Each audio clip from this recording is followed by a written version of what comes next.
Prince Alaric von Vailmont knelt on the obsidian balcony of his palace fortress, his $7 billion empire crumbling beneath the weight of a curse no wealth could break. The blood moon hung enormously over Vailmont, and for the 4th hour, the Alpha Prince, heir to the Leakin Dominion and CEO of the most powerful supernatural conglomerate in existence, wept like a man being torn apart from the inside. The wolf sigil burned against his bare chest, glowing molten silver, pulsing with each sob that racked his powerful frame. He'd dismissed his guards, locked every door, and activated the palace's soundproofing technology. But nothing could contain the agony. Nothing ever could on nights like this. Every full moon brought the same torture. His advisors had consulted the finest mystics. His royal physicians had administered every potion, every spell, every ancient remedy. The court sorcerers had chanted until their voices gave out. Nothing worked. Beyond the marble archways, the palace staff whispered in terrified clusters. Some prayed to the old gods. Others clutched protective talismans. All knew the rule that had been enforced for generations: never approach the Alpha Prince during moonrise. It is death that disturbs him. That's when something unthinkable happened. Before we go any further, you need to know 3 things.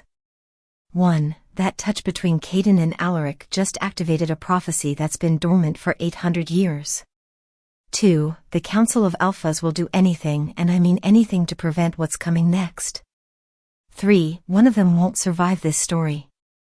If you want to find out which one, and if you're ready for a supernatural romance that's equal parts swoon and survival, subscribe to this channel.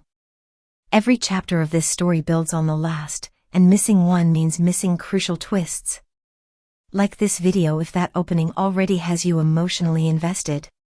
Share it with your romance-loving, fantasy-obsessed friends who need their next binge read. Because Alaric's empire? It's about to crumble. Caden's past? It's darker than you think. And the curse? It's just getting started. Let me tell you about the Alpha Prince who built an $8 billion empire on ancient magic and modern power.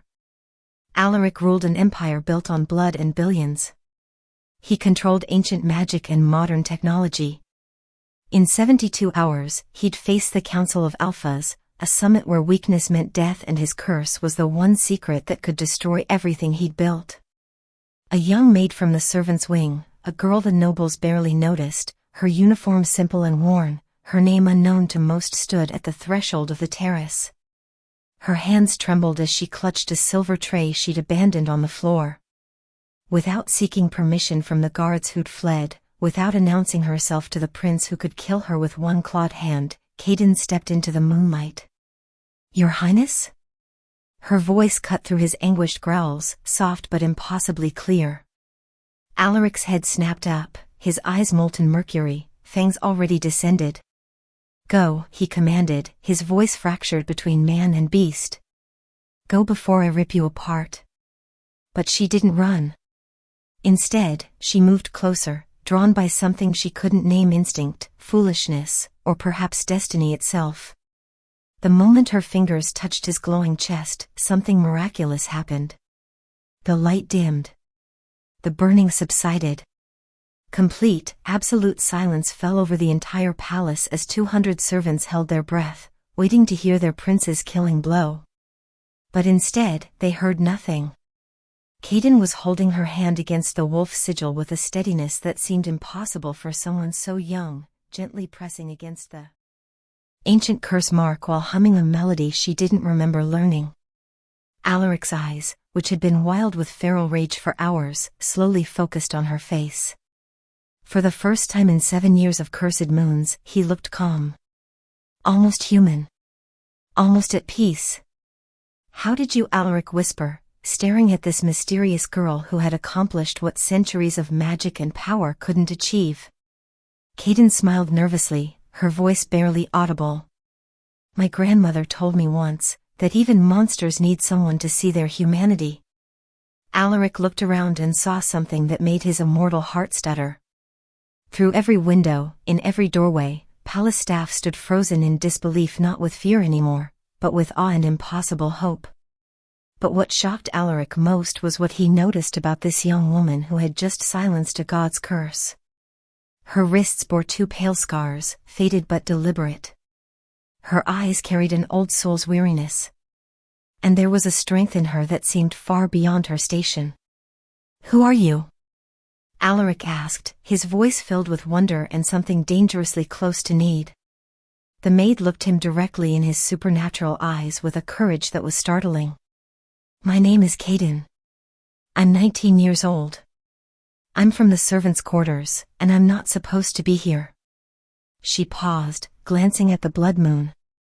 "But I heard you crying, and I thought, no one should suffer alone. Not even you." Alaric felt his world shift as he realized that the person who had just saved him from transformation wasn't some powerful witch or royal peer. She was a servant girl from the lowest levels of his palace, someone he'd never noticed in 7 years of rule. But as Caden continued to steady his pulse, her hand still glowing faintly against his chest, Alaric had no idea that this forbidden touch was about to unravel a prophecy written in moonlight and blood, one that would demand everything from both of them. And neither of them knew that what happened next would challenge everything the Leaken Dominion believed about power, destiny, and what it truly means to break a curse that was never meant to be broken. Alaric was the 29-year-old heir to the Valemont throne, ruler of a supernatural empire that controlled both ancient magic and cutting-edge technology worth over 8 billion in mortal currency. He was preparing for the Council of Alpha's summit in 3 days, a gathering that would determine whether his bloodline maintained dominance over the 7 territories, or whether his curse would finally consume him and end the Valemont dynasty forever. By dawn, the impossible had become the only thing anyone could talk about. Alaric woke in his chambers, not collapsed in a blood-soaked heap on the balcony, and for the first time in 7 years, he remembered the entire night. No blackouts. No fragmented memories of violence. Just the crystal-clear image of a maid with steady hands and braver eyes than any warrior he'd ever commanded. He touched his chest. The wolf sigil was still there, still visible beneath his skin like a brand, but it wasn't burning. It was quiet. Dormant in a way it had never been the morning after a blood moon. Outside his door, he could hear the whispers. They started in the servants' corridors, spread through the guard stations, and by the time Alaric descended to the main hall, even the nobles were murmuring behind their jeweled fans. The Alpha Prince didn't transform. Impossible. Someone was with him on the terrace. Did you hear the silence? No howling. No destruction. Lord Hadrian, Alaric's chief advisor and the only person in the palace who'd served 3 generations of Valemonts, was waiting at the base of the grand staircase. The ancient vampire's silver eyes betrayed nothing, but Alaric knew him well enough to recognize concern beneath the composed exterior. "Your Highness," Hadrian said, his voice pitched low enough that only supernatural hearing could catch it. "The palace is unsettled." "Let them be unsettled," Alaric replied, adjusting the cuffs of his tailored suit, the armor of a CEO, not a prince. "I need you to find someone for me. The girl from last night." It wasn't a question. Alaric's jaw tightened. Of course Hadrian already knew. The old vampire had sources everywhere, eyes in every shadow. "Bring her to my private study." Quietly. "And if she refuses?" "She won't." Alaric started toward his office, then paused. "Hadrian, what happened last night? Was either a miracle or a threat, Your Highness?" "We'll determine which." Caden had been expecting the summons since the moment she'd returned to the servants' quarters last night, her hand still tingling with that strange silver warmth. She'd lain awake on her narrow cot, replaying the moment over and over, the prince's mercury eyes, the impossible quiet, the feeling that she'd just stepped into a story much bigger than herself. The other maids had bombarded her with questions. "Was it really you? Did he hurt you? Is it true the curse didn't take him?" But Caden had simply pulled her thin blanket over her shoulders and pretended to sleep, because what could she possibly say? "I touched a monster and he became a man. I don't know why. I don't know how. and I'm terrified of what happens next. When Lord Hadrian appeared at the servants' entrance just after breakfast, every head turned. The ancient advisor never descended to the lower levels. His presence meant one thing: someone was in serious trouble. "Captain of the servants' wing," Hadrian announced, his voice echoing off stone walls. "His Highness requests your presence." The room fell silent. Caden's friend Alara grabbed her hand, squeezing hard. "Don't go," she whispered. "They're going to blame you for—" "I have to," Caden interrupted softly. She stood, smoothing her uniform with trembling hands. Whatever came next, running wouldn't change it. The walk through the palace felt eternal. Every servant they passed stopped to stare. Every guard tracked her movement with suspicious eyes. By the time they reached the obsidian doors of Alaric's private study, Caden's heart was hammering against her ribs. Hadrian knocked once, then opened the door without waiting for permission. "The girl, Your Highness." Alaric stood at the floor-to-ceiling windows overlooking the city, his silhouette framed by morning light. He didn't turn immediately, and somehow that was worse than facing him directly. "Leave us," he said quietly. Hadrian hesitated a fraction of a second, that spoke volumes, then bowed and withdrew, the door clicking shut with ominous finality. Caden stood in the center of the vast room, her worn shoes barely making a sound on the polished marble. She clasped her hands behind her back to hide their shaking and did what every servant was taught from childhood: she bowed low and waited for judgment. The silence stretched. Then, finally, Alaric turned. In daylight, without the blood moon and the curse transforming him, he looked different. Still powerful, that was undeniable in the way he carried himself, in the supernatural energy that hummed beneath his skin, but more human. Almost vulnerable in a way that made Caden's chest ache. "Look at me," he commanded, though his voice was softer than she expected. She raised her head, meeting those mercury eyes that had been wild with pain last night. This morning, they were calculating, searching, trying to solve a puzzle she herself didn't understand. "Why did you touch me?" Alaric asked. No preamble. No acknowledgement of what her action had done. Just that single question that felt like it carried the weight of empires. Caden had spent the entire night preparing for accusations, for punishment, for rage.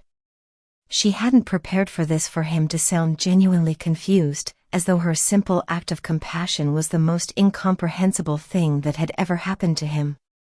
"Because no one should cry alone," she answered, the words spilling out before she could calculate a safer response. "Not even you." Something flickered across Alaric's face, surprise, maybe, or pain, or something she couldn't name. He moved closer, each step measured and deliberate, until he stood directly in front of her. This close, she could see the faint glow of the wolf sigil beneath his shirt, could feel the supernatural power radiating from him like heat from a forge. "Do you have any idea what you did?" he asked, his voice barely above a whisper. "No," Caden admitted. I heard you, and I couldn't." The door burst open.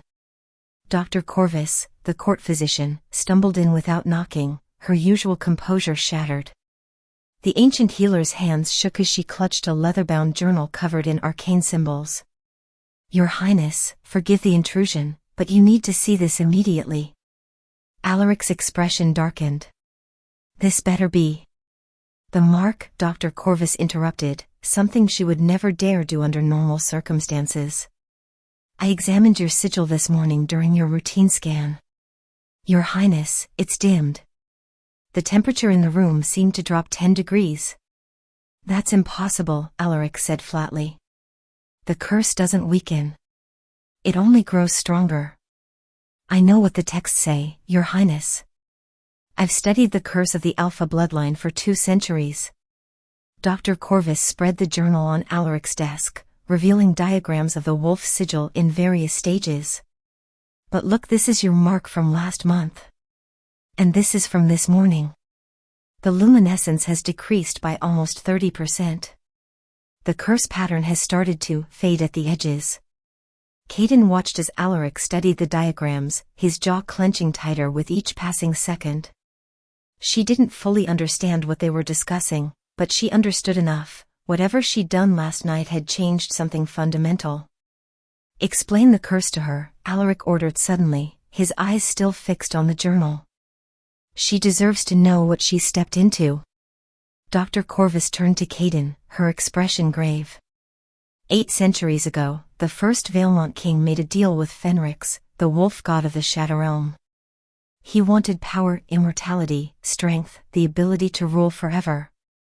Fenrix granted his wish, but gods don't give gifts without prices. The king trapped Fenrix's essence inside his bloodline, Alaric continued, his voice hollow. Every firstborn Valemont since has carried that god's rage. We gain power, yes. Strength. Longevity. But every full moon, Fenrix tries to break free. He tears at us from the inside, attempting to reclaim his stolen divinity. Caden's hand instinctively moved to her chest, remembering the way the sigil had felt beneath her palm, alive, angry, burning with something that felt ancient and furious. The curse has killed or driven mad every Valemont heir before their 40th year, Dr. Corvus added quietly. His Highness has survived longer than most, but the transformations grow worse each cycle. We've tried everything, binding spells, divine intervention, blood rituals. Nothing has ever weakened the mark. Until you, Alaric finished, finally looking at Caden directly. The intensity in his gaze made her feel exposed, as though he could see through skin and bone to whatever impossible thing existed inside her. I don't understand, Caden whispered. I'm nobody. Just a servant. I don't have magic or power or... That's what we need to find out.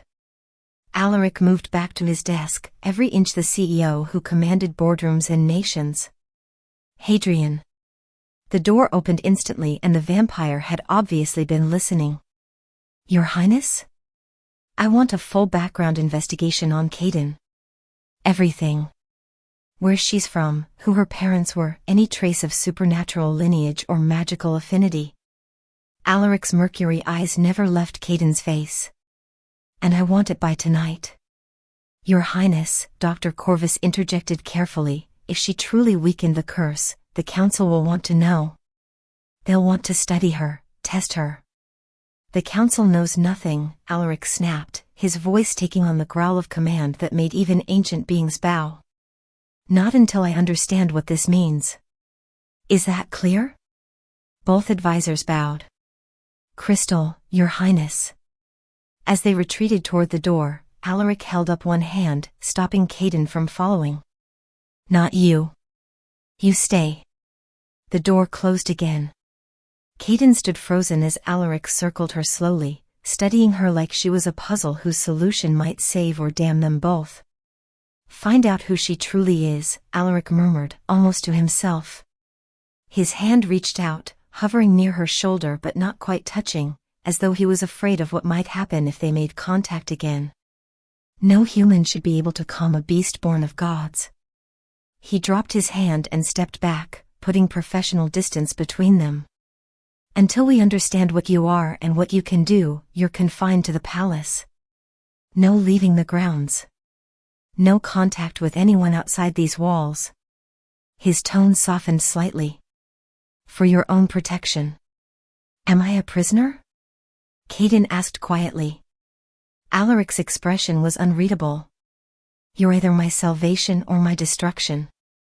I haven't decided which yet. The whispers followed Caden everywhere. Silver touch. Which blood? Cursebreaker or cursebringer?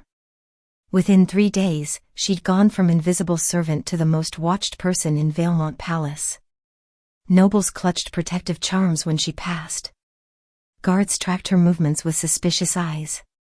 Other servants either avoided her completely or cornered her with desperate questions about miracles and magic she couldn't answer. The worst part was the staring at her wrists. The 2 pale scars, faded reminders of a past she never discussed, had become symbols of something sinister in the minds of the palace staff. She'd heard the theories whispered in the laundry rooms and kitchens: dark rituals, blood magic, deals with entities best left unnamed. The truth was far more mundane and infinitely more painful, but Caden had learned long ago that people preferred dramatic explanations to simple tragedy. She kept her head down, performed her duties, and tried to ignore the weight of hundreds of eyes following her every move. She'd been reassigned from the servants' wing to the royal quarters closer to Alaric, though she'd barely seen him since that morning in his study. Lord Hadrian had informed her curtly that His Highness was preparing for the Council of Alpha's summit and had no time for distractions. Distraction. That's what she'd become. A problem to be solved, a puzzle piece that didn't fit anywhere. The only person who treated her normally was Kobe Jones. The 17-year-old stable boy had approached her on her second day of isolation, his worn jacket patched at the elbows, his dark eyes honest in a way that reminded her of a younger version of herself before loss had taught her to be careful. "They're talking about you like you're dangerous," Kobe had said bluntly, handing her an apple from the kitchen stores. "But I saw what happened that night. Everyone did. You helped him. That's not evil, no matter what the nobles say." Caden had accepted the apple gratefully, surprised by the gesture. "You're not afraid of me? Should I be?" Kobe had grinned, that easy smile that came from someone who'd survived poverty and come out the other side still believing in people. "I grew up on the south side. Takes more than palace gossip to scare me." From that moment, Kobe had appointed himself her unofficial guard. He'd appear at mealtimes to sit with her when other servants turned away. He'd walk her back to her quarters after her shifts, his presence deterring the worst of the whispers. He idolized Prince Alaric, talked about him like some hero from the old stories, but his loyalty to Caden was absolute in a way she didn't quite understand. "Why are you being so kind to me?" she'd asked him once. Kobe had looked at her with surprising intensity. "Because everyone deserves someone in their corner. And because..." He'd paused, struggling with words. "Because I know what it's like when people decide you're something you're not, just because of where you came from." There was a story there, Caden sensed. Something deeper than a stable boy's empathy. But before she could ask, Lord Hadrian had summoned her for yet another round of medical examinations and mystical tests that revealed absolutely nothing unusual about her blood, her ancestry, or her existence. "She's human," Dr. Corvus had reported to Alaric in Caden's hearing. "Completely, frustratingly, impossibly human." Which only made the mystery worse. The royal library had become Caden's sanctuary. She'd been assigned to clean it, a task usually reserved for more senior staff, but apparently no one else wanted to spend hours alone with the witch girl. Caden didn't mind. The library was vast, Gothic, filled with thousands of books on everything from ancient magic to modern technology. It was quiet here. Peaceful. She could almost forget that her life had become a nightmare of supernatural politics and impossible expectations. It was during her evening shift, 3 days before the council summit, that she found it. The book was wedged behind a row of medical texts, its leather binding cracked with age, its pages yellowed but still legible. No title marked the spine. No author claimed responsibility. It looked like something someone had tried to hide and forgotten about. Caden carefully pulled it free, dust motes dancing in the lamplight. The cover bore a single embossed symbol, a tear-shaped crystal pierced by a crescent moon. Her hands trembled as she opened it. The text inside was written in multiple languages, some she recognized, others completely foreign. But there, on the 3rd page, written in the common tongue, was a heading that made her breath catch. The Prophecy of the Moon Tear. Caden glanced toward the library entrance, confirming she was alone, then began to read. "When the blood moon rises over the throne of wolves. When the cursed Alpha sheds tears of moonlight. The one who touches them shall bear the moon tear's heart. Neither fully mortal nor touched by gods. The tear walks between life and the shadows. Marked by choices that carved their soul." She looked down at her wrists, at the pale scars that had defined her for so long. Marked by choices. To free the Alpha, the tear must die beneath the same moon that cursed him. To save the Alpha, the tear must give what was already lost. The curse shall break or the curse shall consume them both. Only one truth remains. Love is the weapon that wounds and heals. And sacrifice is the price that magic demands. Kaden read it 3 times, each word settling into her chest like stones sinking in deep water. The mortal who touches the Alpha's tears. That was her. The prophecy was describing her. This can't be real, she whispered to the empty library. Prophecies are just stories. Metaphors. But even as she said it, she remembered the way Alaric's tears had glowed silver beneath the blood moon. The way her touch had silenced a god's curse when nothing else could. The way her wrists had tingled with that strange warmth, as though something inside her had awakened. To free the Alpha, the tear must die. No, Kaden said firmly, closing the book. There has to be another way. Another way to do what? Kaden spun around, nearly dropping the ancient text. Alaric stood in the library entrance, still dressed in his CEO armor-tailored suit, crisp white shirt, but his tie was loosened and his mercury eyes were shadowed with exhaustion. He looked like a man who'd spent 3 days fighting battles on multiple fronts and winning none of them. Your Highness, Kaden stammered, bowing awkwardly while trying to hide the book behind her back. I didn't hear you. What are you reading? He moved forward with that predator's grace, closing the distance between them before she could think of a convincing lie. She could try to hide it. Could pretend she'd found nothing important. But something in his expression, the vulnerability beneath the command, the desperation he was trying so hard to conceal made her tell the truth. A prophecy, Kaden said quietly, holding out the book. About someone called the Moon Tear. Someone who touches an Alpha's tears and either breaks the curse or dies trying, Alaric finished, taking the book from her hands. His fingers brushed against hers, and that familiar warmth sparked between them, softer than before but still undeniably present. He read the prophecy in silence, his expression growing darker with each line. When he finished, he closed the book with controlled violence and placed it on the nearby table. This is why Hadrian found nothing, Alaric said, more to himself than to her. You're not magical. You're not supernatural. You're exactly what the prophecy describes, something in between. Something the old magic recognizes but can't categorize. I don't understand, Kaden admitted. If I'm supposed to break your curse, why would I die? That doesn't make sense.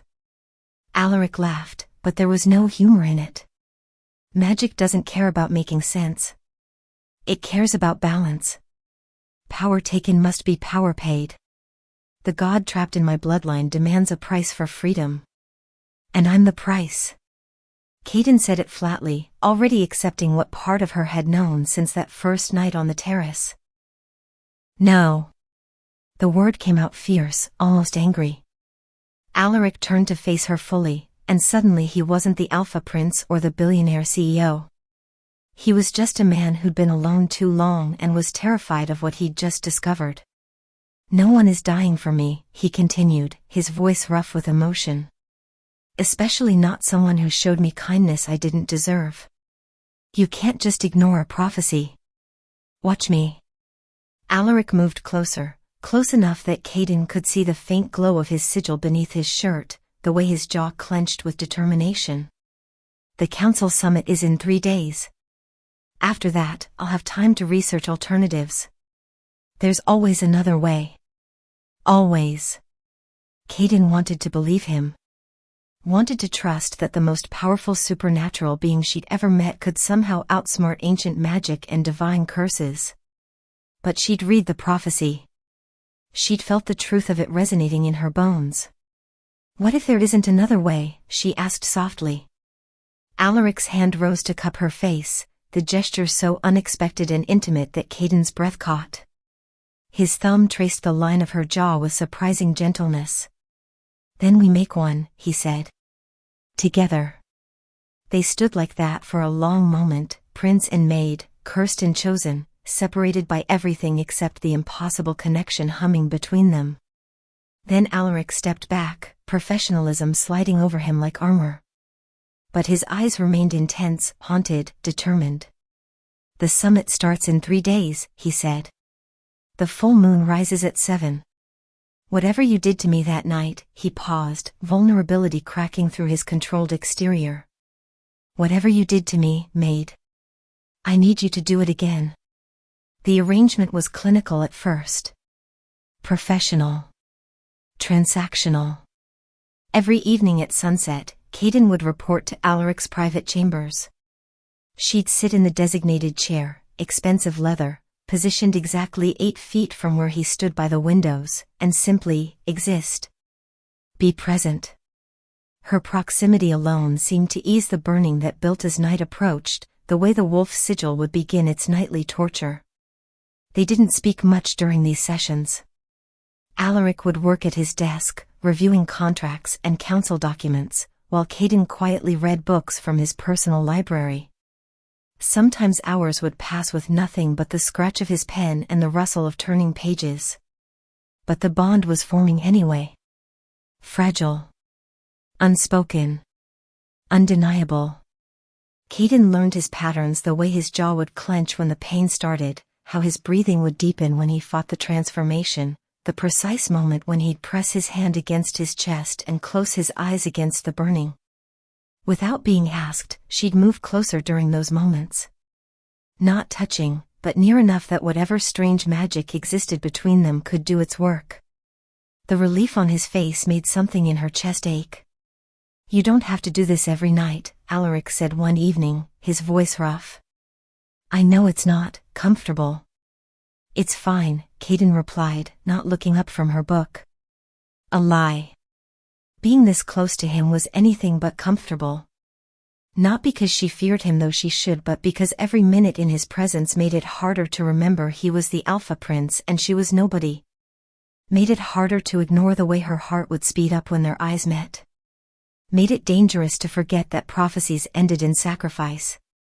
"You're a terrible liar," Alaric observed, but there was something almost like fondness in his tone. "So are you," Caden shot back before she could stop herself.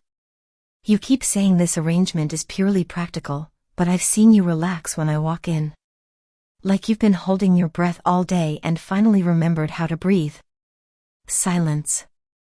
Then, quietly, "Perhaps we're both terrible liars, then."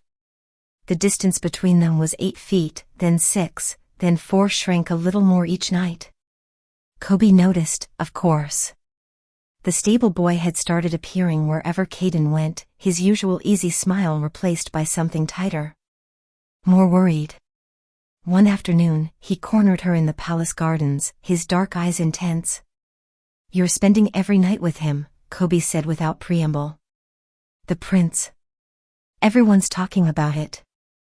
"I'm helping him manage his condition," Caden replied carefully, pulling dead leaves from the rose bushes she'd been assigned to tend. "It's not what people think." "Isn't it?" Kobe's voice was sharper than she'd ever heard it. "Caden, I've watched you. The way you look at him. The way he looks at you when he thinks no one's watching. This isn't just about curses anymore." Caden's hands still. "Kobe."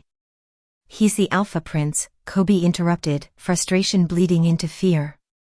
"He has armies, empires, centuries of power. You're a maid. When this is over, when he doesn't need you anymore, what do you think happens to you?" "I know what I am," Caden said quietly. "I don't need you to remind me." "Do you?" Kobe grabbed her wrist, not hard, but urgent. "Because from where I'm standing, you're forgetting. You're falling for someone who exists in a completely different world. Someone who could destroy you without even meaning to." Caden pulled free, but gently. "Why do you care so much?" Something flickered across Kobe's face, pain, old and deep. "Because I know what it's like to lose someone to people who don't see them as human. To watch someone you care about get crushed by power they can't fight." His voice dropped to a whisper. "Don't let him break your heart, Caden. Please." Before she could respond, Lord Hadrian's voice cut through the garden. "Miss Caden." His Highness requires your presence in the Grand Council chamber. Immediately. The vampire's tone promised nothing good. The Grand Council chamber was designed to intimidate. Obsidian pillars reached toward a vaulted ceiling painted with ancient battle scenes. A massive table dominated the center, surrounded by the most powerful supernatural beings in the realm: vampires, fey nobility, werewolf clan leaders, and ancient mystics whose ages were measured in centuries. Alaric sat at the head, every inch the Alpha Prince in his formal robes marked with the Valemont crest. But when Caden entered, his mercury eyes found hers immediately, and something in his expression shifted. Softened. Just for a moment. Then Lord Theron, an ancient wolf from a rival bloodline, rose to his feet, his voice booming through the chamber. We must address the elephant in this room, Your Highness. Or should I say, the human in your chambers. Several council members nodded. Others leaned forward with predatory interest. This maid, Theron continued, gesturing dismissively toward Caden, has somehow gained unprecedented access to the Alpha Prince during his most vulnerable moments. We have reports of her presence in your private quarters every evening. Of intimate proximity during moon cycles. Of influence that reeks of witchcraft and manipulation. Careful, Theron, Alaric's voice was dangerously soft.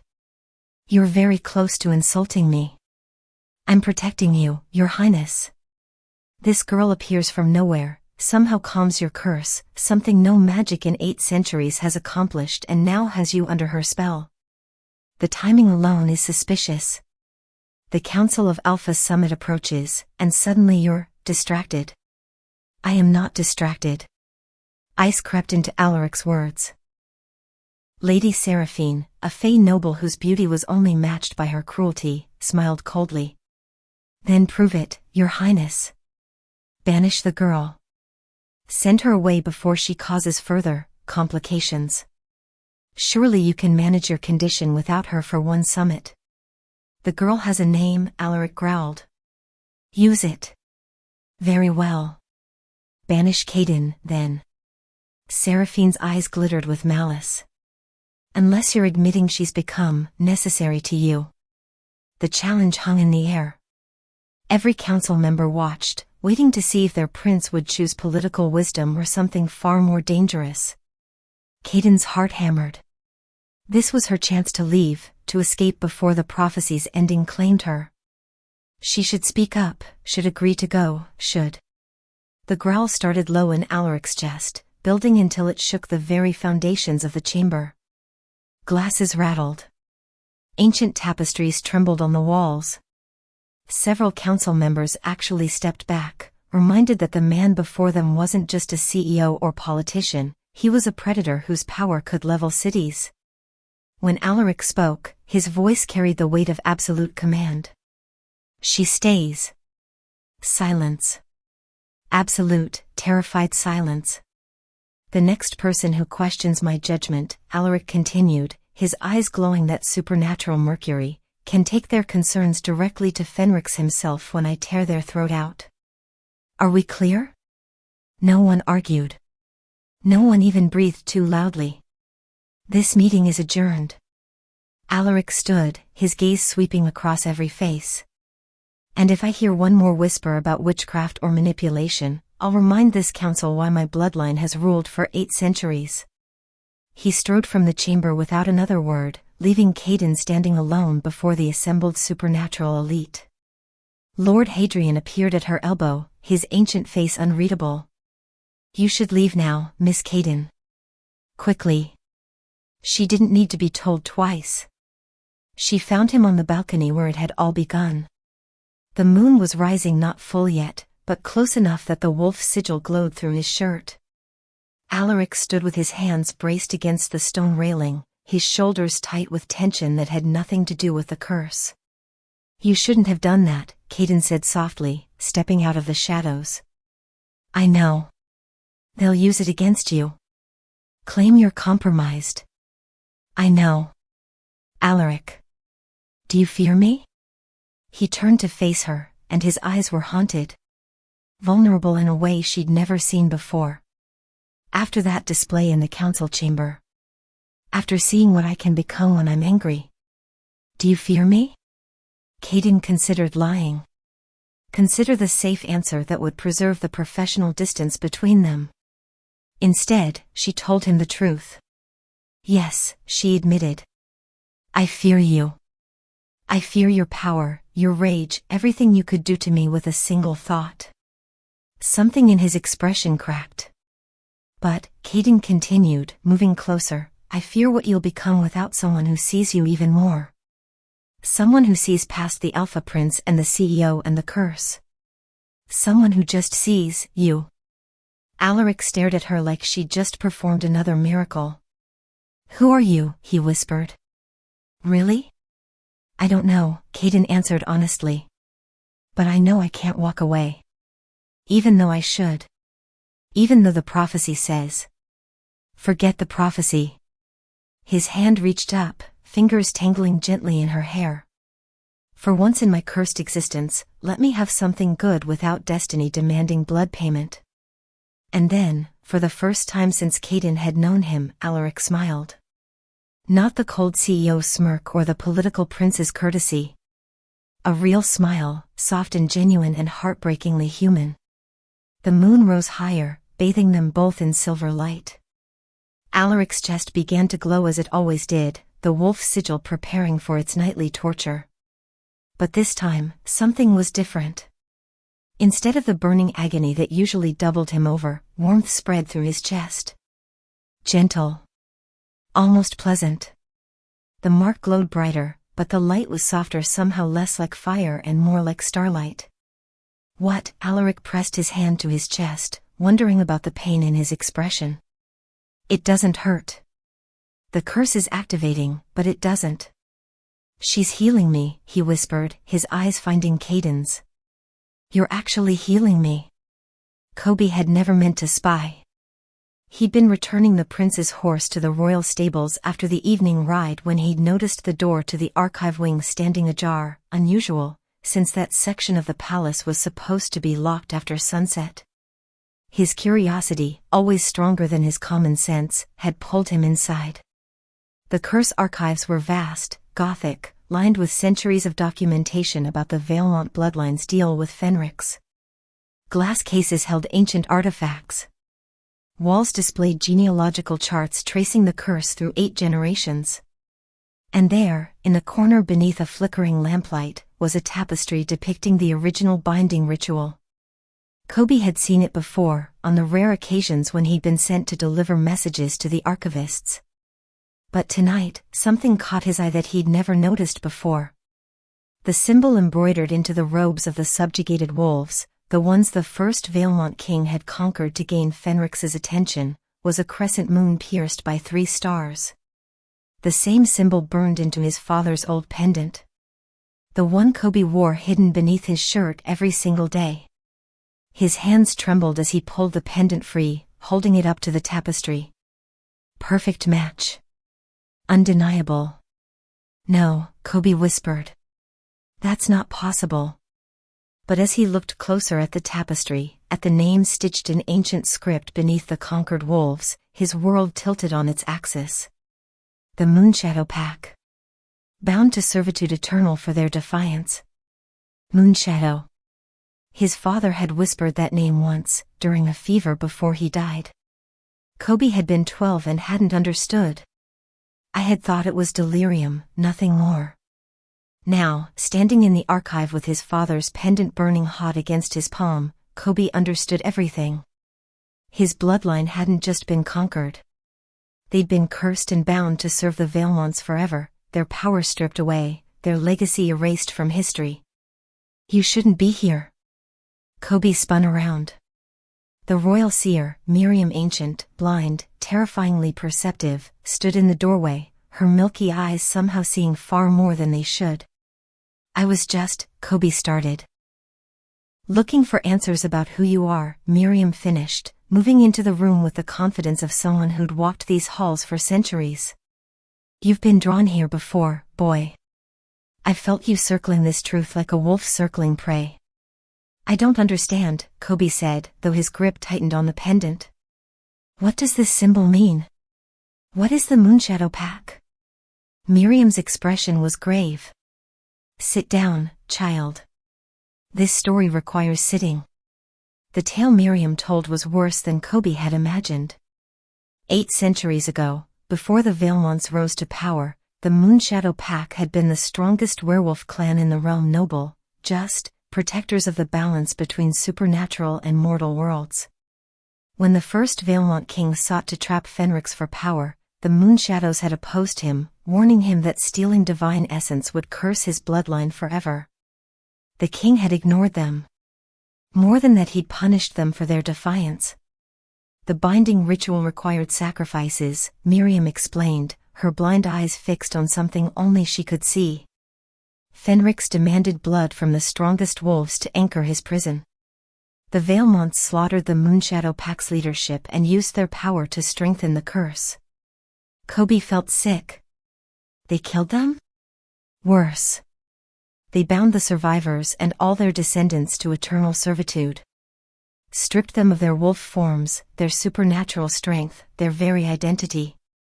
The Moonshadows became nothing. Forgotten. Reduced to servants and stable boys. Miriam's voice was heavy with ancient sorrow. The curse ensures no Moonshadow can ever challenge a Valemont. Can never refuse an order. Can never even speak of their true heritage without pain. But I'm speaking of it now, Kobe said, confusion breaking through his horror. Because you're the last one, Miriam replied. The curse weakens with each generation. Your father was the final carrier of the true bloodline. When he died, the binding loosened just enough for you to question. To search. To remember. Kobe looked down at the pendant, understanding why his father had guarded it so carefully. What does this mean for me? It means you carry dormant power in your blood, the legacy of the rival Moonshadow Pack. Power that was stolen and buried but never truly destroyed. Miriam moved closer, her weathered hand finding his shoulder with impossible accuracy. And it means you have a choice, Kobe Jones. The choice that every generation of your family was denied. What choice? To either avenge the ancient wrong done to your bloodline, Miriam said, her voice dropping to barely a whisper, or to redeem it. To save the Valemont who carries the curse your ancestors tried to prevent. To break the cycle of vengeance that has poisoned both families for 8 centuries. You're asking me to help him? Kobe's voice cracked with the injustice of it. After what his family did to mine? After they murdered and enslaved? I'm not asking anything, Miriam interrupted. Destiny is. The girl you've befriended, Caden, is trying to break the curse from one side. But prophecies have layers, boy. The Moon Tier can only succeed if the Moonshadow chooses redemption over revenge. The pieces clicked together in Kobe's mind with sickening clarity. I'm part of the prophecy too. Every great curse requires multiple threads to unravel, Miriam confirmed. The question is, which thread will you pull? Kobe found Caden 2 days later in the palace gardens, and his blood ran cold. She was pale. Too pale. Dark circles shadowed her eyes, and when she reached up to prune a rose bush, her hands trembled with exhaustion. But what horrified him most were her wrists. The old scars that had been pale and faded just days ago now glowed faintly silver, pulsing with the same supernatural light he'd seen in Alaric's wolf sigil. Caden, Kobe breathed, rushing to her side. What's happening to you? She tried to smile, but it came out weak. I'm fine, Kobe. Just tired. You're not fine. Look at your wrists. He grabbed her hands, gentle but insistent, holding them up so she could see the silver veins spreading from her scars like tree roots. This is the curse, isn't it? It's transferring into you. Caden pulled away, wrapping her arms around herself. It's complicated. Then uncomplicate it. Kobe's voice rose with panic. Every night you spend with him, you get weaker. You're taking his curse into yourself, piece by piece. Caden, this is killing you. It's healing him, Caden countered, but her voice lacked conviction. The prophecy said. The prophecy said you'd die. Kobe grabbed her shoulders, forcing her to look at him. That's what the tear must die beneath the same moon means. You're sacrificing yourself, and he's letting you. He doesn't know, Kaden whispered. Not entirely. He thinks we're finding another way. But you know it's different. It wasn't a question. Kaden's eyes filled with tears she refused to let fall. Every night the transfer happens. A little bit of his curse, a little bit of my, whatever I am. It's not sustainable. The royal physicians have noticed. Dr. Corvus keeps trying to tell him, but he won't listen. He's so focused on the council summit, on maintaining appearances, that he can't see what's right in front of him. Then stop, Kobe pleaded. Stop going to him. Let him face the curse on his own. It's not your responsibility to save him. Yes, it is. Kaden's voice was quiet but absolutely certain. He's already dying, Kobe. The curse is getting stronger every cycle. Without me, he won't survive another month. With me. She looked down at her glowing wrists. With me, maybe he has a chance. And what about your chance? Kobe demanded. What about your life? I've been living on borrowed time since the night I should have died with my family, Kaden said, referencing a past she rarely spoke about. If my borrowed time can buy his future, then it means something. I mean something. Kobe felt his heart breaking for her self-sacrifice, for the injustice of it all, for the impossible position they'd both been trapped in by ancient magic and royal curses. And beneath it all, he felt his moonshadow blood stirring. The dormant power Miriam had spoken about, waiting for him to make his choice. There has to be another way, he said desperately. If you find it, let me know. Kaden reached out, squeezing his hand. Her skin was too cold. But until then, I have to do what I can. That night, Kobe stood in his small room above the stables, his father's pendant gripped tight in his fist. On his shelf sat a book he'd stolen from the archives, the complete history of the Moonshadow Pack, filled with everything his family had been and could have been. He knew what Miriam expected. What the prophecy demanded. That he chose redemption, help break the curse, save the Vailmont who represented everything his bloodline had suffered for. But as he thought about Kaden's silver-veined wrists and exhausted eyes, about her slow death in service to a prince who had every advantage while she had none, Kobe's loyalty began to fracture. Save Kaden from Alaric? Or save Alaric from himself? The choice that generations of moonshadows had been denied now fell on a 17-year-old stable boy's shoulders. And Kobe had no idea which path led to redemption and which led to the final destruction of everything his ancestors had tried to protect. The pendant burned hot against his chest, as though his father's ghost was trying to whisper an answer he couldn't quite hear. The Council of Alpha Summit had ended 3 hours ago. Alaric had performed perfectly negotiated treaties, secured alliances, demonstrated the strength and control expected of a Vailmont heir. No one had detected weakness. No one had seen the curse threatening beneath his carefully maintained composure. No one except Miriam. The ancient seer had requested a private audience immediately after the summit concluded. Now she stood in Alaric's study, her blind eyes somehow piercing straight through his defenses. You've been avoiding me, Your Highness, Miriam said without preamble. I've been busy, Alaric replied, pouring himself a drink he didn't really want. Running an empire, managing a curse, disappointing a council. The usual. You've been avoiding the truth about the girl. Alaric's hand stilled. Kaden is helping me manage my condition. That's all there is to know. Is it? Miriam moved closer, her staff tapping against the marble floor with ominous rhythm. Tell me, Your Highness, have you noticed her growing weaker? The way her hands shake now? The silver spreading through her veins? Dr. Corvus says it's a temporary side effect. Dr. Corvus is a fool who sees what she wants to see, Miriam interrupted, her voice sharp. And you, Alpha Prince, are no better. You've been so desperate for relief from your curse that you've ignored what it's costing her. Alaric slammed his glass down, the sound cracking through the room. Then tell me what I'm missing, seer. Because I've had every physician, every mystic, every expert examine her.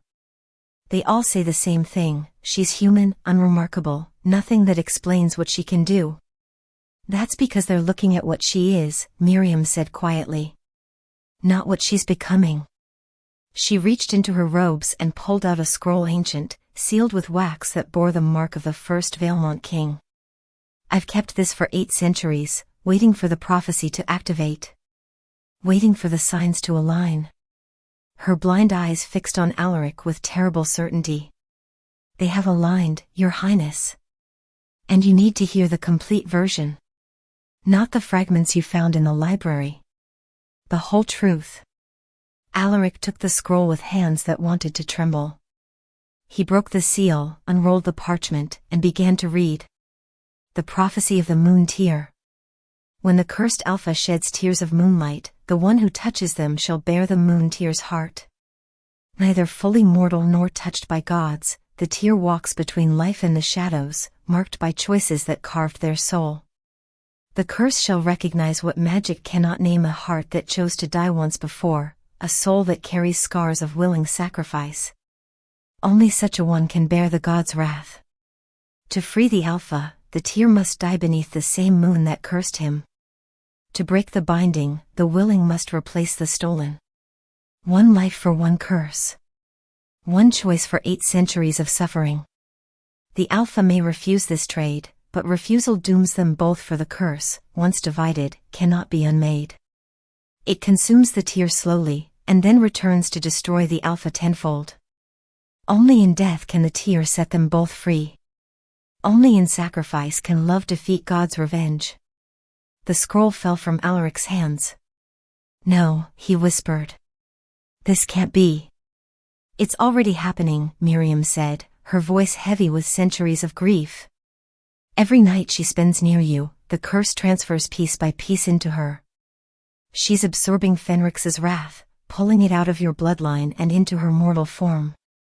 It's why you feel relief. Why the pain lessens. She's taking it from you. Then we stop, Alaric said immediately, his CEO mind already calculating solutions. We keep our distance.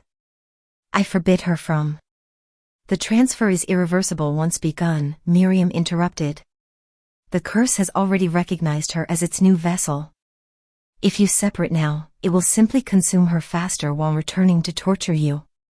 The prophecy offers only 2 outcomes: she dies willingly under the blood moon and breaks the curse forever, or you both die slowly as the divided curse destroys you from within. Alaric felt the walls closing in. 8 centuries of magic, 8 generations of suffering, all leading to this moment: a choice between his freedom and the life of the only person who'd ever looked at him and seen humanity instead of monstrosity. There has to be another way, he said, but even he heard the desperation in his voice. Perhaps the moonshadow, Miriam began. The door burst open. Lord Hadrian stumbled in, his ancient vampire composure completely shattered. Your Highness, it's the girl. She's collapsed in the East Wing. Dr. Corvus is with her, but... Alaric didn't hear the rest. He was already running. He found Caden on the floor of the corridor, her body convulsing as silver light poured from her wrists and chest. Dr. Corvus knelt beside her, hands glowing with healing magic that seemed to slide off Caden's skin like water off glass. I can't stabilize her, the physician said, panicking, cracking her professional tone. The curse's energy is overwhelming her system. She's Your Highness, her pulse is fading. Alaric dropped to his knees, gathering Caden into his arms. She was so cold. Too cold. Her eyes fluttered open, unfocused and glowing that terrible silver. Alaric, she whispered, and blood flecked her lips. I'm sorry. I tried to give you more time. Don't, he commanded, his voice breaking on the word. Don't you dare apologize. Stay with me. That's an order. She smiled weakly. Since when do I follow your orders? Since right now. He stood, lifting her effortlessly, cradling her against his chest as though she were made of glass. Guards lined the corridor, staring in shock at their fearsome alpha prince trembling as he carried a dying servant girl. "Clear the way to my chambers," Alaric ordered, his voice carrying the growl of command even as his heart shattered. "Now!" They scattered. He took the stairs 3 at a time, kicked open his chamber doors, and laid Caden on his bed, the same bed where no one had ever been allowed. Where his vulnerability was supposed to be protected. Dr. Corvus rushed in behind him, already preparing emergency rituals. "Your Highness, I need to." "Save her," Alaric said simply. "I don't care what it costs. I don't care what magic you need to use. Save her or I'll tear this palace apart stone by stone." "The prophecy. Damn the prophecy." The shout came out as a roar that rattled the windows. "She's not dying for me. I won't allow it." Hadrian appeared in the doorway, his expression grave. "Your Highness, the council has convened an emergency session. They're demanding." "Let them demand," Alaric snapped, not taking his eyes off Caden's too pale face. "They can wait." "They're not waiting, my lord. They're voting to remove Miss Caden from the palace. Permanently." Hadrian's pause was weighted. "Lady Seraphine has proposed execution to restore divine order and prevent the curse's complete transfer." Time stopped. Alaric looked down at Caden, at this brave, impossible girl who'd touched a monster and somehow seen a man. Who'd sacrificed herself night after night because she couldn't bear to watch anyone suffer alone. Who was dying because she dared to show him kindness. "She dies, I die with her," Alaric said quietly. "Not a threat. A promise." He stood, gently tucking the blanket around Caden's shaking form, then turned to face his advisor with eyes that glowed pure mercury, the wolf god rising to the surface, furious and deadly. "Hadrian, lock the palace gates. All of them." "Your Highness?" "No one enters. No one leaves." Alaric moved toward the door, power radiating from him in waves that made the air shimmer. "And tell the council I'm coming. Tell them their alpha prince has something to say about divine order." "My lord, you can't mean to." "I'm declaring war on my own council," Alaric said, his voice deadly calm. "They want to restore divine order? Fine. Let me remind them what divine power looks like when it's truly unleashed." He paused at the doorway, looking back at Caden one more time. Her silver-veined wrists. Her shallow breathing. The sacrifice she'd been willing to make without ever asking what he was willing to give in return. "No more sacrifices," Alaric whispered. "No more curses. No more choosing between power and the people we love." He stepped into the corridor, and the wolf sigil on his chest blazed brighter than it ever had before, not with pain, but with fury. The Valemont Palace had stood for 8 centuries, built on blood magic and ancient deals. Tonight, its prince was ready to burn it all down. For a maid who dared to touch the untouchable. For a girl who taught him that being saved was worth more than being powerful. For Caden, who deserved a choice instead of a prophecy. The council chamber doors slammed open, and Alaric's roar shook the very foundations of his empire. "Hold up, we need to talk about this." Alaric just declared war on his own council to save Caden.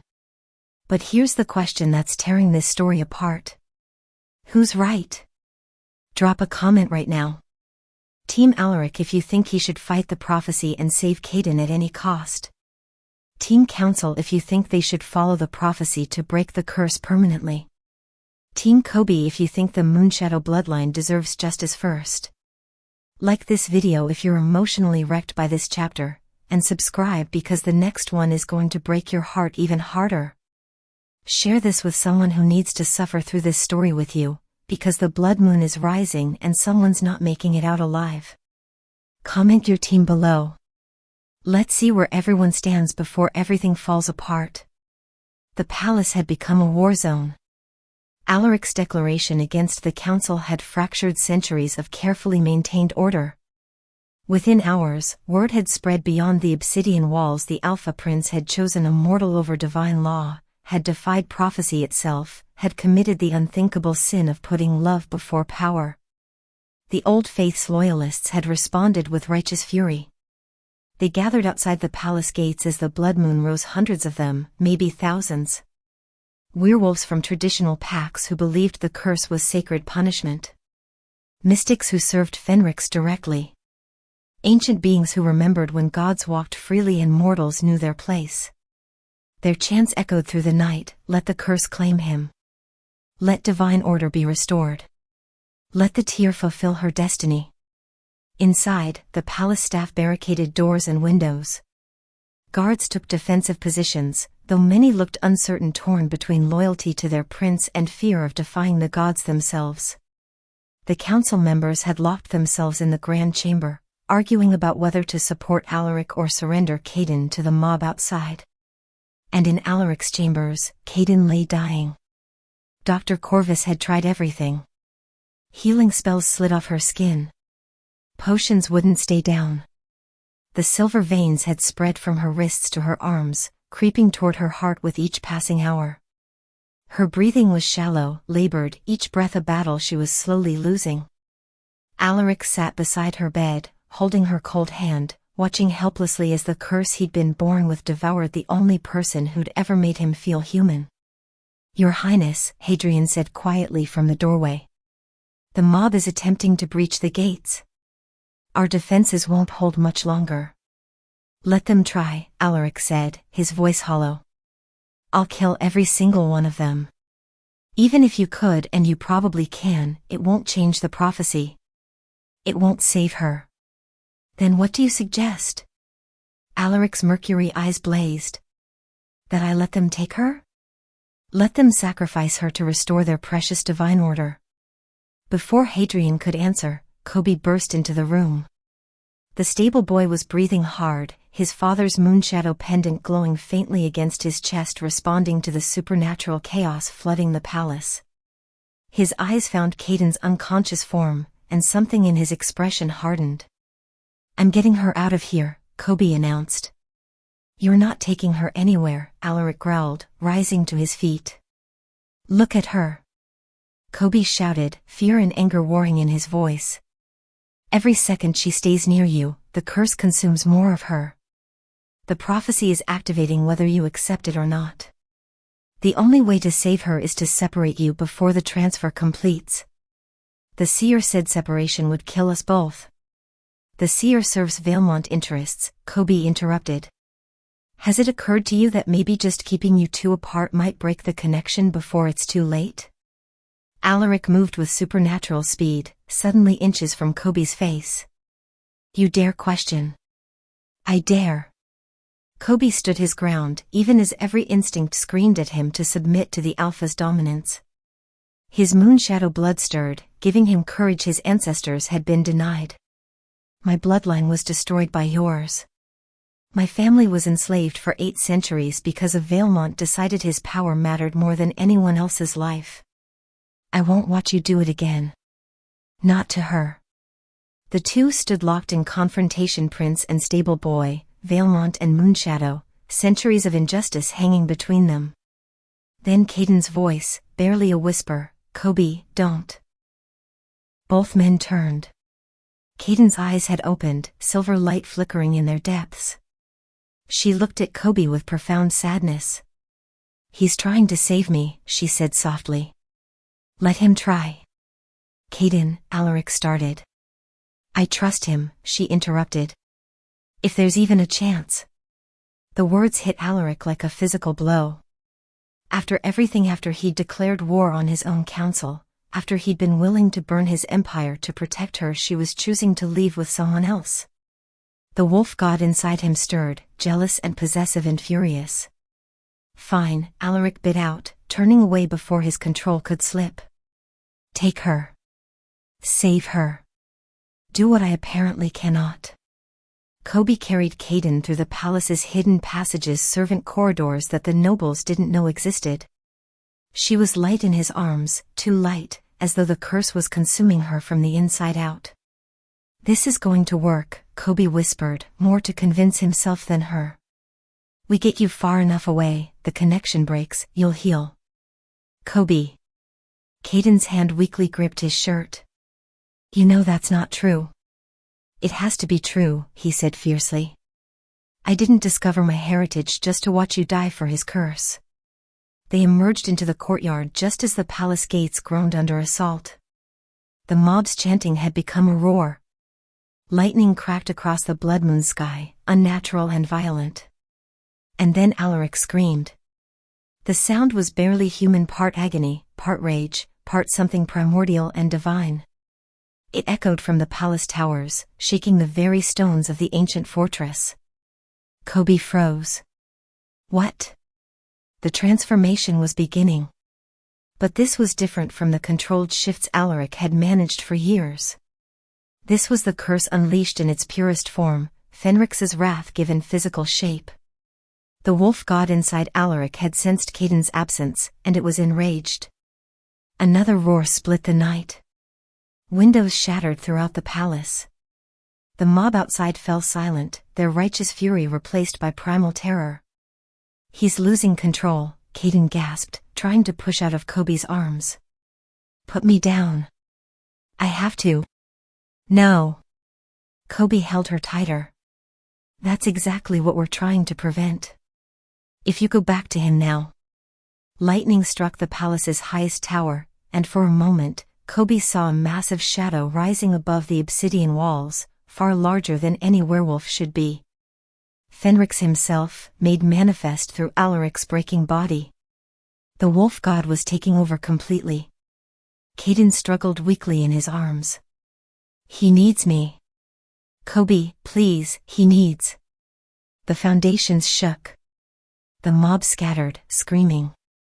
Even the Old Faith's loyalists fled before the divine fury they'd inadvertently summoned. Alaric, or what had been Alaric, appeared on the palace balcony. His form was shifting, unstable, caught between man and beast and something far more terrible. His eyes glowed pure silver, no humanity left in them.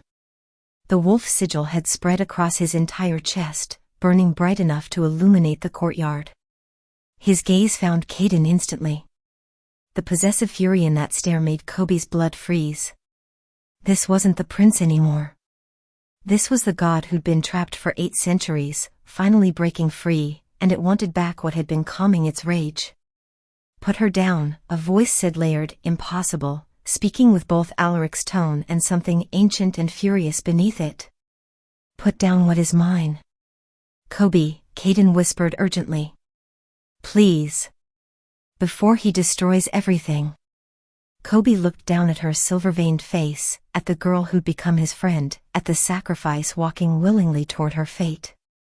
Every instinct screamed to run, to save her, to choose revenge over redemption. But he thought of his father. Of the moonshadow pack that had tried to warn against this exact moment 8 centuries ago. Of the choice between continuing cycles of violence or breaking them. Slowly, carefully, he set Caden on her feet. Don't die, he whispered. Please don't die. Caden smiled sadly. I'll try. Then she turned and walked, stumbled, really, barely staying upright, toward the palace. Toward the beast on the balcony.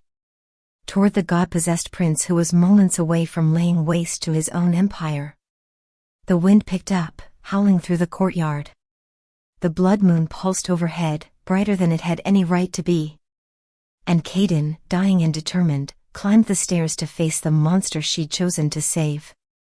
Alaric Fenrix, whatever he was now, watched her approach with eyes that held no recognition. Only hunger. Only rage. Caden reached the balcony. Stood before him. Raised her glowing, silver-veined hands. I'm here, she said simply. I'm here. She pressed her palms to his chest, right where the wolf sigil blazed brightest. The world exploded in light. Silver fire erupted from the point of contact, spreading outward in waves that consumed the palace, the courtyard, and the fleeing mob. Not burning, transforming. Every surface it touched glowed with that same otherworldly radiance. The blood moon above blazed so bright it turned night into day. Kobe shielded his eyes, watching through his fingers as the girl and the beast became silhouettes in the heart of the divine fire. And then, cutting through the roar of power and light, a voice whispered. Not from Alaric. Not from Caden. From something older, speaking directly into the minds of everyone present. Fenrix himself, the wolf god, finally free enough to communicate clearly. To save him, you must take his place. The words echoed in Kobe's skull, in his moonshadow blood, in the very stones of the palace. One prison for another. One life for one curse. The willing sacrifice to replace the stolen power. Through the blinding light, Kobe saw Caden's silhouette nod. Accepting. Understanding. Choosing. And the silver fire burned even brighter. The silver fire burned away the illusion. In its light, Caden saw everything with crystalline clarity, the threads of magic binding Alaric to Fenrix, the curse woven through 8 generations of Valemont blood, the prophecy unfolding exactly as it had been written 8 centuries ago. She saw her own life force, glowing and fragile, already half consumed by the divine wrath she'd been absorbing. And she saw the terrible, beautiful truth: she was never meant to break the curse from the outside. She was meant to become its final vessel. To take Fenrix's imprisoned essence into herself completely, then carry it into death, releasing the god while ending the cycle forever. One willing sacrifice to replace one stolen divinity. The realization didn't terrify her. Instead, it brought strange peace. Her whole life, the losses, the scars, the survival had been leading to this moment. She'd been marked for this from the instant she touched Alaric's tears. Maybe from even before that, when she'd chosen to live after her family died, when she'd decided that enduring pain was better than embracing oblivion. Marked by choices that carved their soul. The prophecy was known. Magic had recognized what she'd always been, someone who understood that sacrifice wasn't weakness. It was the strongest choice anyone could make. Through the blinding light, she felt Alaric fighting back to consciousness. The beast was receding, forced back by the silver fire that surrounded them both. She heard him gasp, felt his body solidify from the unstable shifting form into something human again. Caden? His voice was raw, confused. What's happening? What did you? Shoo. She kept her hands pressed to his chest, feeling the curse pulling away from him like roots torn from earth. It hurt gods, it hurt, but she held firm. It's almost over. What's almost over? Panic crept into his tone as awareness returned. Caden, your hands. She looked down.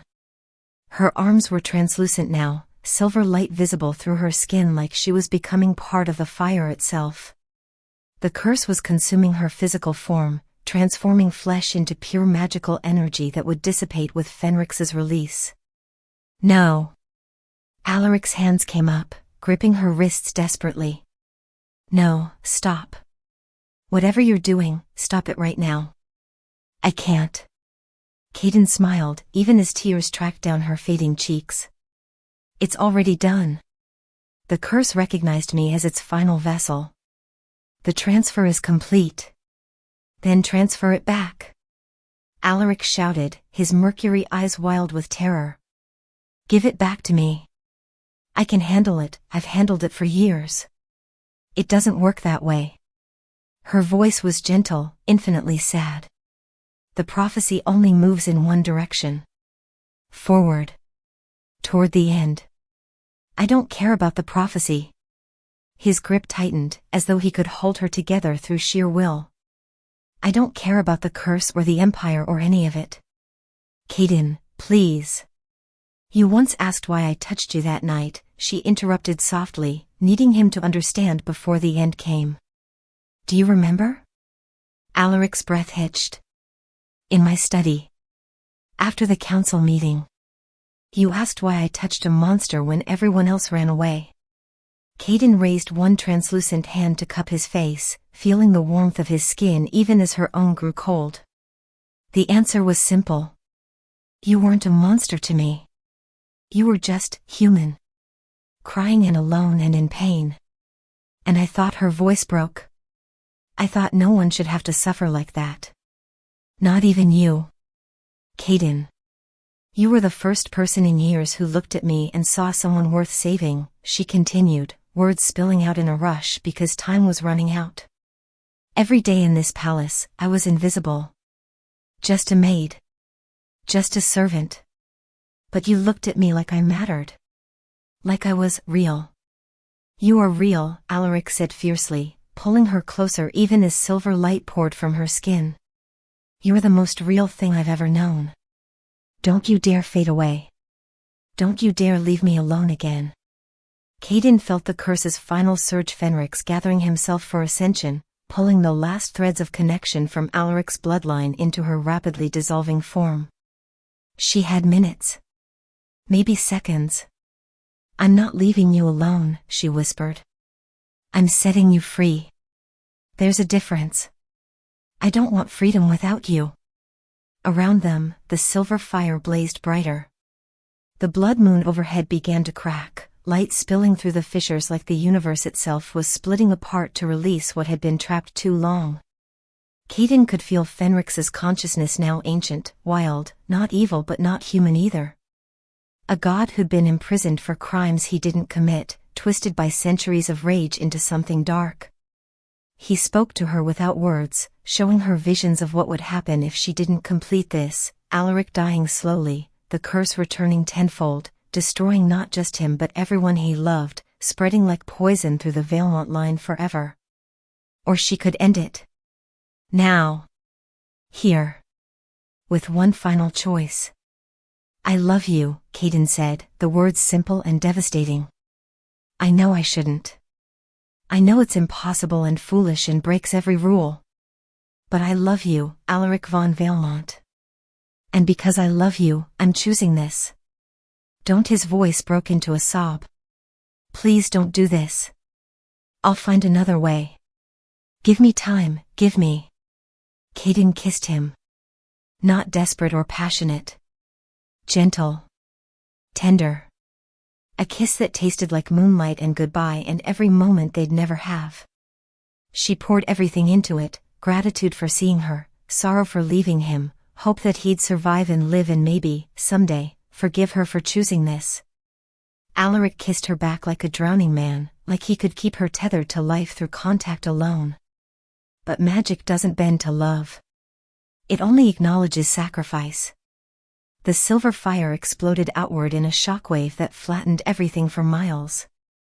The blood moon shattered completely, divine light streaming down like judgment and absolution combined. Fenrix's spirit, vast and wolf-shaped and made of starlight, tore free from Alaric's chest with a sound like reality breaking. The curse shattered. 8 centuries of binding snapped like rotten thread. The wolf god ascended, howling triumph and freedom as he dissolved into the cosmos, finally released from his mortal prison. Alaric fell to the ground, suddenly and completely human for the first time in his life. No wolf sigil glowing on his chest. No supernatural strength humming beneath his skin. Just a man, gasping for air, whole and free and utterly broken. Because Caden was fading. Her body dissolved into silver dust, piece by piece, starting from her hands and working inward. She looked down at herself with wonder rather than fear, watching the transformation with the same curiosity she'd shown everything. It doesn't hurt, she said, surprised. I thought it would hurt. Caden. Alaric crawled to where she knelt, trying to gather the dissolving particles of her into his arms. Stay. Please stay. I need you. You're free, she whispered, her form now barely more than silver mist shaped like a girl. That's all I wanted. For you to be free. I don't want freedom. I want you. But she was already gone. The last particles of silver dust lifted on the wind, dancing in the moonlight one final time before dispersing into nothing. Where Caden had been, only empty space remained and a faint shimmer in the air that might have been imagination. Alaric knelt on the balcony floor, his hands clutching at silver dust that slipped through his fingers like water. Around him, the palace was silent. The mob had fled. the fire had faded.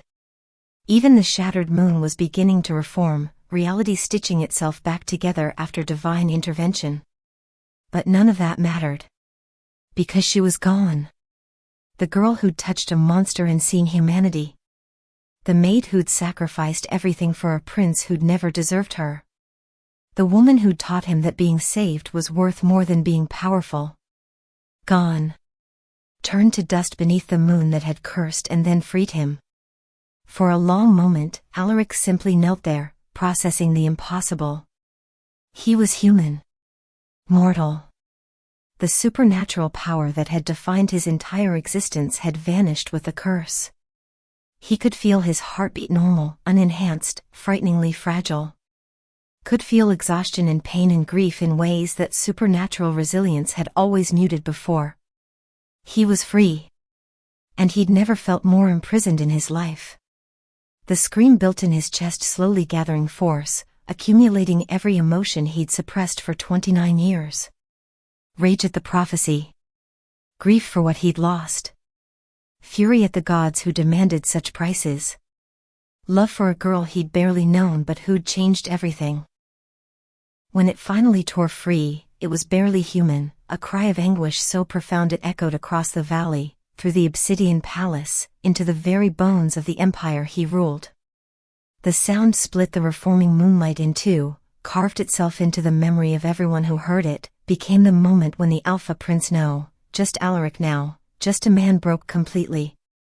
Kobe found him there hours later, still kneeling, still clutching at silver dust that had long since blown away. The stable boy, the moonshadow heir, knelt beside his prince and wept with him. Because some sacrifices save everyone. And some sacrifices destroy the person they save. The morning after was silent. No triumphant celebration. No grand announcements. Just the pale light of dawn breaking over Valemont Palace, revealing the destruction left by divine fire and the quiet, terrible weight of what had been lost. Alaric had remained on the balcony until Lord Hadrian physically carried him inside. The ancient vampire who'd served 3 generations of cursed Valemont heirs had found his prince hollow-eyed and human, staring at empty air as though he could will her back through sheer desperate longing. "Your Highness," Hadrian had said gently. "You need to rest." "Don't call me that anymore," Alaric had replied, his voice scraping raw from screaming. "I'm not what I was. I'll never be what I was." But he was still the ruler of an empire. Still responsible for millions of lives. Still the face of a dynasty that had just been freed from 8 centuries of divine punishment. So Alaric rose. Bathed. Dressed in the tailored suits of a CEO rather than the robes of a cursed prince. And he began the work of rebuilding. The first week was an administrative necessity. The council, those who'd survived the chaos, convened with newfound humility. Lady Seraphine, who demanded Caden's execution, was notably absent. Rumor said she'd fled the realm entirely, terrified of the mortal prince who'd defied gods and lost everything. "The curse is broken," Dr. Corvus confirmed in an emergency session, her instruments detecting no trace of Fenrix's essence in Alaric's blood. "You're completely human now, Your Highness. Mortal lifespan. Mortal vulnerabilities. No supernatural healing or strength." "Good," Alaric had said flatly. "I never wanted that power anyway." The old faith's loyalists had scattered, their righteousness shattered by the reality of divine intervention. Fenrix himself had ascended willingly, released rather than destroyed, a detail that complicated their narrative of sacred punishment. Some claimed Caden had been a saint. Others insisted she'd been a witch. Most simply didn't know what to make of a servant girl who'd absorbed a god's curse and walked willingly into dissolution. Alaric had ended all speculation with a single decree: Caden's name was to be honored throughout the realm. No debates about her nature. No theological arguments about her sacrifice. She would be remembered as a hero who'd saved them all. Anyone who spoke ill of her memory would answer directly to him. Even as a mortal, apparently, Alaric could still make people fear his wrath. Kobe Jones became an unexpected fixture in the palace hierarchy. The stable boy, the moonshadow heir had proven his worth during the chaos. He'd protected Kaden when the council wanted her dead. He'd made the impossible choice to let her return to Alaric when every instinct screamed to run. He'd chosen redemption over revenge when his bloodline had every reason to demand the opposite. "I want you as my advisor," Alaric told him 3 weeks after the sacrifice. "My right hand. Someone who'll tell me the truth even when it hurts." Kobe had stared at him, shocked. "Your Highness, I'm 17. I'm nobody." "You're the last moonshadow," Alaric interrupted. "Your family was destroyed by mine. You have every right to hate me, to want vengeance. Instead, you helped save me. That's not anybody. That's someone I can trust." "I didn't do it for you," Kobe said honestly. "I did it for her." "I know." Alaric's expression was haunted. "That's why I'm asking. You knew her. You were her friend when everyone else treated her as invisible. Help me make sure she's never forgotten." Kobe had accepted. Not for the prince. For the girl who'd shown kindness to a stable boy when kindness was in short supply. Together, they commissioned a memorial. On the balcony where it had all begun, where Alaric had wept under a blood moon and Kaden had dared to touch him, artisans carved an engraving into the obsidian stone. The design was simple but profound, a wolf and a maid intertwined, their forms merging into silver starlight. The master engraver had used a special technique, infusing the carving with traces of the silver dust that still lingered in the stone's cracks. The result was subtle during daylight, barely visible unless you knew to look. But during the full moon, when lunar light hit the balcony at precisely the right angle, the engraving blazed with that same silver fire that had consumed Kaden. A reminder. A memorial. A promise that she would never truly fade. Months became seasons. Seasons became years. Alaric ruled Valemont with a style no one had anticipated. Without the curse's aggression fueling his decisions, without supernatural power making him untouchable, he governed with mercy that bordered on revolution. He dismantled exploitative contracts. Reformed labor laws that had kept servants like Kaden in near poverty. Established educational programs for those born without privilege. "What are you doing?" Lord Theron had demanded during one contentious council meeting. "These reforms weaken our power base." "Good," Alaric had replied. "I've seen what power costs. I'll choose weakness and humanity over strength and monstrosity every single time." The old guard complained, but they couldn't truly oppose him. The man who'd broken an 8th-century curse, who'd defied gods themselves mortal or not, he commanded respect born of legend rather than fear. And if sometimes that respect felt like mourning, if people whispered that their prince had lost something more valuable than supernatural power when the Maid dissolved into moonlight, well, Alaric never disputed it. Because they were right. The whispers started in the palace, then spread to the city, then across the realm. They said that on nights when the full moon rose, if you stood in the courtyard and looked up at the royal balcony, you could see a figure kneeling there. Always the same position. Always facing the silver engraving. Travelers who'd stayed in the palace's guest wing swore they'd heard a voice, cultured, broken, barely more than a whisper, speaking to the stars. Kobe knew it was true because he'd witnessed it himself. On the anniversary of Kaden's sacrifice, he'd gone to check on Alaric and found him on the balcony as expected. The prince, the mortal man who'd once been an alpha, knelt before the glowing engraving with his hand pressed to his chest where the wolf sigil used to burn. "They called her a maid," Alaric murmured to the moonlight, his voice carrying the weight of years and grief that never quite healed. "Just a servant. Someone forgettable. Someone who didn't matter in the grand scheme of empires and power." Kobe stayed silent, hidden in the shadows, listening. "But she was the only one brave enough to touch the monster I'd become," Alaric continued. "The only one who looked at a cursed prince and saw someone worth saving. Not for what I could give her. Not for power or position or wealth. Just because she couldn't bear to watch anyone suffer alone." The engraving pulsed with silver light, responding to his words, to the grief that never quite faded. I would trade everything, Alaric whispered. This empire. My life. Every breath I've taken since that night. I would give it all just to hear her voice one more time. To tell her she was wrong. The wind picked up, carrying the scent of night-blooming flowers Caden had loved. She thought she was nobody, Alaric said. She thought her life only mattered because of what she could do for me. But she was wrong. She mattered because she existed. Because she was kind when kindness was dangerous. Because she chose to see humanity in places everyone else saw only monsters. He pressed his forehead against the cold obsidian stone, shoulders shaking with silent tears. I'm sorry I couldn't save you, he breathed. I'm sorry I let prophecy take you when I should have found another way. I'm sorry your sacrifice means I have to live with this hole in my chest that never stops aching. The moon reached its apex. The engraving blazed so bright it illuminated the entire balcony in silver-white radiance. And for just a moment so brief it might have been imagination, Kobe could have sworn he saw her. A translucent figure made of moonlight, standing beside Alaric with her hand resting gently on his bowed head. Smiling that sad, beautiful smile she'd worn in those final moments. Then she was gone. Just moonlight and memory.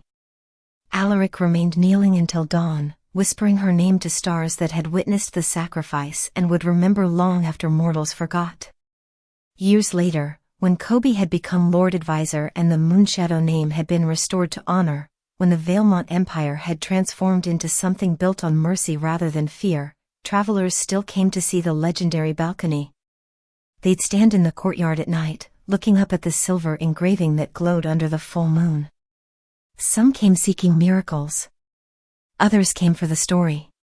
Most came because legends need witnesses, and this legend of the Alpha Prince who loved a maid, of the girl who sacrificed everything to free a monster, of the curse broken by choice rather than destiny deserved to be witnessed. Is it true? They'd ask the palace guards. Did she really dissolve into moonlight? Yes, the guards would answer, having heard the tale from those who'd been there. And sometimes, if you're very quiet, you can still feel her presence. Still sense her watching over the prince who survived her. The story spread across continents. Parents told it to their children. Poets wrote epics about the maid who dared. Artists painted the moment of transformation, silver fire and desperate love and sacrifice rendered in oils and watercolors and stained glass. But the truest version lived on that obsidian balcony, in the engraving that glowed eternal, in the man who knelt there month after month, year after year, refusing to forget. They called her a maid, Alaric would murmur to the stars, his hair graying now, his mortal body aging in ways the curse had never allowed. But she was the only one brave enough to touch the monster I'd become. And under that eternal moonlight, witnessed by silver engravings and whispered prayers and the weight of love that refused to fade even after death, the legend of the Alpha Prince and the maid who dared lived forever.